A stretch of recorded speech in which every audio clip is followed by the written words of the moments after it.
بچه‌ها امروز میخوام یه ترفندی بهتون یاد بدم.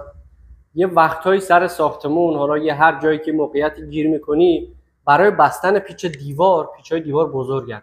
برای بستن پیچ دیوار شما فقط یه کله پیچای معمولی رو با خودت بردی سر ساختمون. کله پیچ معمولی پیچ دیوار رو محکم نمیبنده، همینجوری سر میخوره تا این بی خودش خورده میشه و پیچو محکم نمیبنده.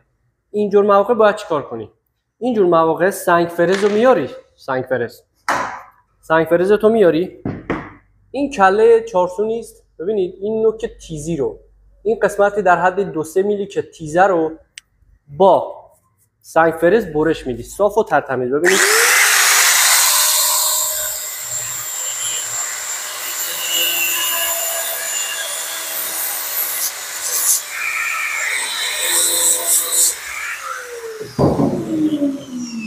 اینجا من نوک تیزش رو فقط گرفتم، بزرگتر شد. الان اینجا که بزرگتر شد به این پیچ دیوار میخوره. ببینید خیلی محکم میتونی پیچتو صفر کنی، دیگه رد نمیکنه از داخل کله پیچ.